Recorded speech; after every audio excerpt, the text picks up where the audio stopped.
Aujourd'hui, à la Chronique Livre, je reçois M. Benoît Clich du Moulin électronique, c'est ça?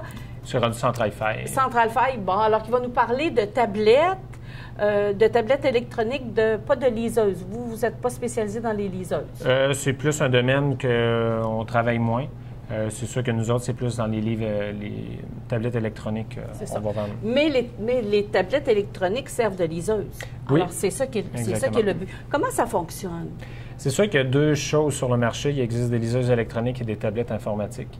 C'est sûr que la majorité des gens qui vont acheter des tablettes, c'est souvent vers le côté électronique, comme des tablettes, comme des iPads qu'on connaît de ce monde, que ce soit des Samsung, que ce soit des Asus. Ça, c'est des marques.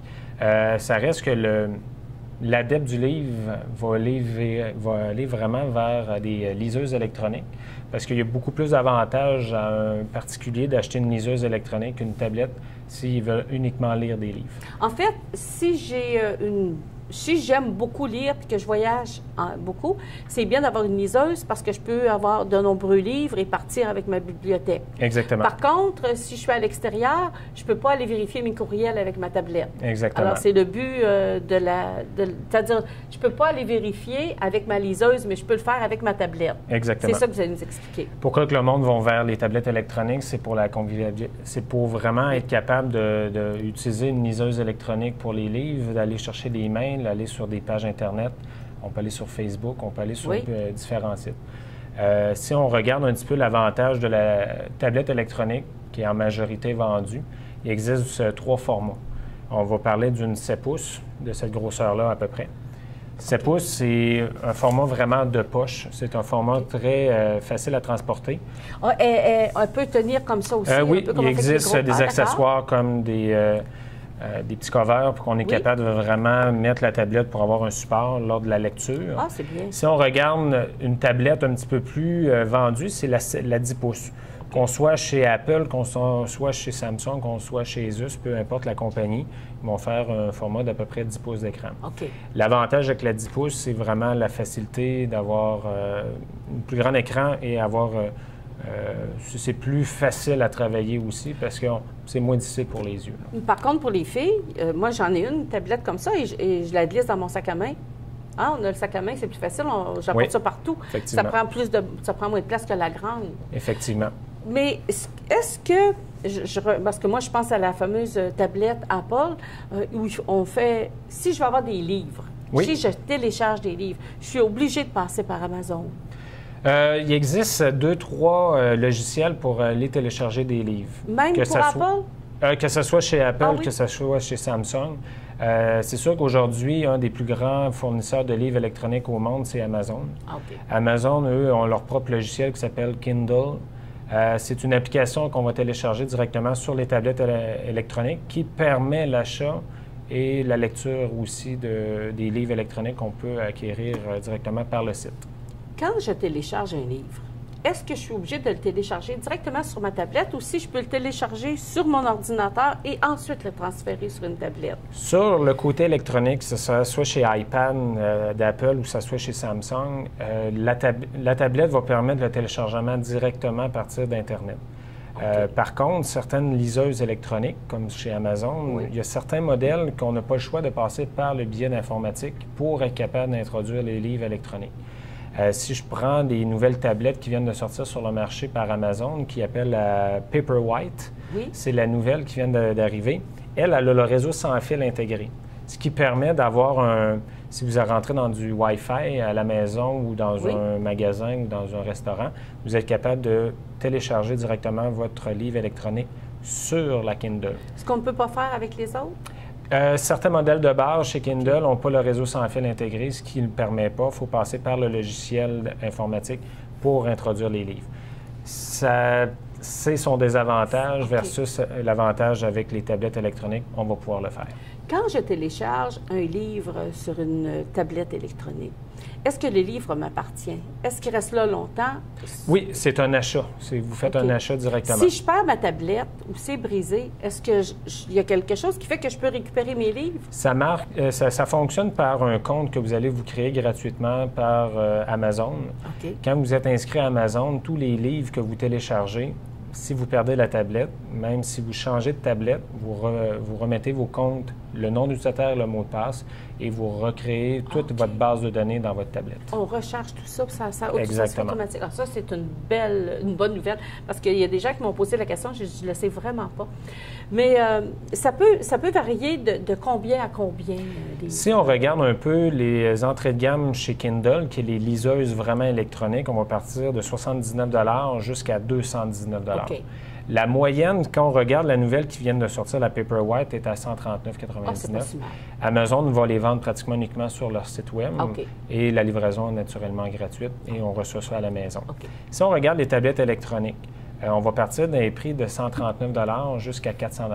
139, ce sont les demi... Parce que moi, j'appelle ça une demi-tablette. Oui. Je ne sais pourquoi elle n'est pas le Si nom. on regarde les entrées de gamme Oui. de liseuses, de tablettes électroniques, que ce soit chez Samsung, chez Asus, les entrées de gamme vont dans ces prix-là de 140 $.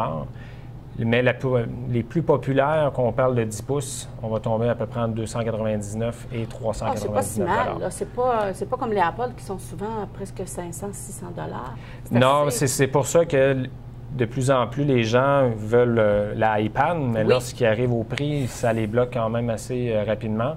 Et quand on s'en va vers des compétiteurs, que ce soit chez Asus ou chez Samsung, ils vont offrir des produits équivalents, même des fois aussi bien, et pour des prix beaucoup moindres. On sait qu'un logiciel, parfois, quand on met beaucoup de choses, c'est lourd. On peut télécharger combien de livres sur une tablette? Des milliers, des milliers. Ah oui? Si on regarde certaines tablettes, comme chez Samsung, il y a des cartes d'extension qu'on est capable de rajouter de la mémoire si on arrive à pleine capacité. On est capable d'ajouter des milliers de livres, puis la tablette ne sera pas plus lourde. Est-ce que dans 3 ans, ma tablette va être finie, obsolète ou ne fonctionnera plus? Qu'est-ce qui arrive? C'est ça le problème. Une tablette électronique, c'est l'avantage, c'est que tous les logiciels qui vont être conçus pour la tablette électronique vont être faciles à opérer.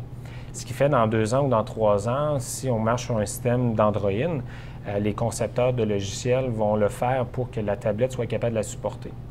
Qu'est-ce qui fait qu'à l'occasion, on va changer de tablette, soit que c'est le format, qu'on passe d'une 7 pouces vers une 10 pouces pour la grandeur de la lecture, ou sinon, on va tomber avec une pleine capacité par de la musique, des applications, des jeux, des MP3 qu'on va aller télécharger. Ça reste que des tablettes, c'est quand même assez nouveau dans le marché. On parle de moins de 10 ans dans les tablettes. Ça reste que plus que le temps va avancer, plus les prix vont baisser, plus que les performances vont augmenter. Ah, bon, c'est bien. Personnellement, si j'avais un choix à faire entre une liseuse électronique et une tablette, j'irais vers une tablette par mes besoins. Mais il faut faire une chose, il y a une chose vraiment à vérifier si on est adepte de lecture de livres et qu'on veut aller vers le côté électronique, c'est que les liseuses électroniques sont faites soit par Amazon ou Kobo. Ils ont été développés et conçus pour lire des livres. Et on a vraiment l'impression de lire de prendre un livre en main avec une liseuse. Il y a même des livres qui sont, il y a même des écrans qui sont tactiles, qu'on est capable de glisser avec le doigt. C'est rétroéclairé à cette heure aussi pour la lecture de nuit. L'avantage vraiment des liseuses électroniques, c'est que c'est moins dur pour l'œil aussi. Bon.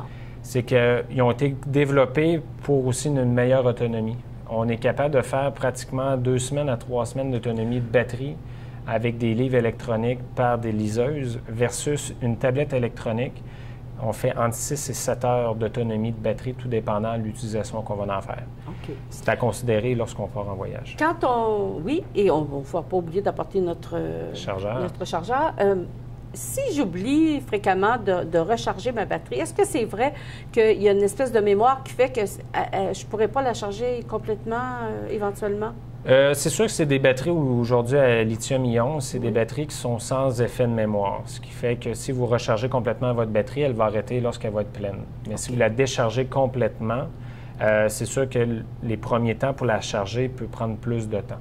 Par exemple, si votre tablette est dans votre tiroir depuis quelques semaines, lorsque vous allez vouloir l'utiliser, il va falloir la brancher au courant. Et c'est pas instantané.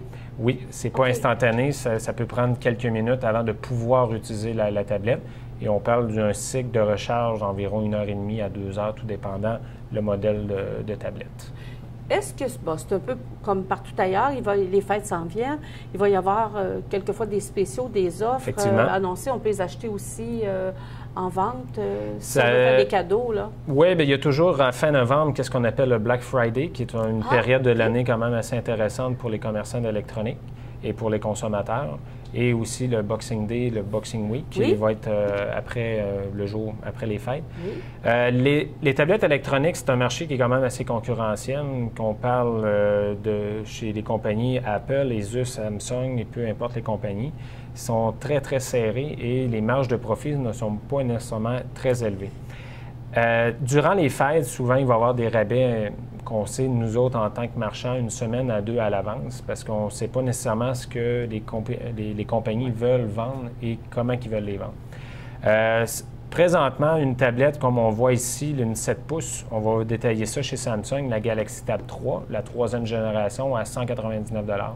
À l'occasion, dans le mois, on peut descendre à 179 $. Oh. C'est des rabais de 20 $. C'est pas énorme, mais ça reste qu'on peut acheter... Taxe. Exactement, ça, c'est nécessaire. Oui. Par les rabais de 20 $, on peut s'acquérir un protecteur d'écran, on peut s'acquérir des étuis de transport. Et un petit crayon ici que j'ai apporté, qui est très pratique aussi, hein, surtout pour les demi-tablettes. Oui. Alors, c'est magnétique. Moi, j'avais pensé avec un crayon, avec une efface, mais l'efface, ça ne fonctionne pas. J'ai acheté ça. Mais c'est vrai que ça va très bien parce que c'est tellement petit, quelquefois, si on se trompe dans le chiffre, quand on veut inscrire notre mot de passe, c'est embêtant. Ça aussi, ça demande une quinzaine de dollars. C'est plus précis parce que c'est pas tout c'est pas nécessairement juste des petits doigts qui vont utiliser ça. Non, c'est ça. Certains hommes ont des bonnes mains. C'est plus difficile à travailler avec les tablettes.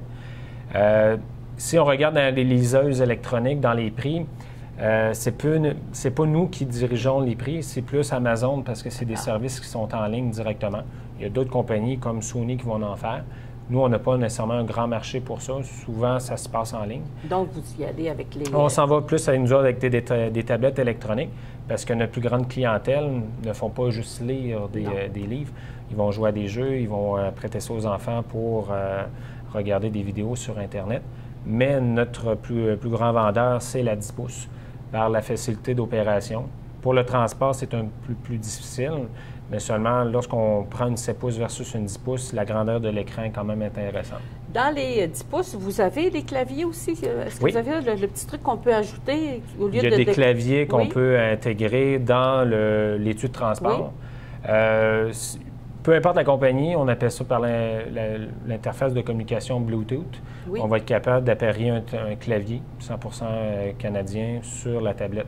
On va être capable de le faire. Est-ce que ces claviers-là vont aussi sur les mini, les plus petits? Oui, c'est sûr qu'en étant plus mini, les touches vont être beaucoup plus petites. Oui, mais quand même. Et ça varie de quoi l'ordre de prix?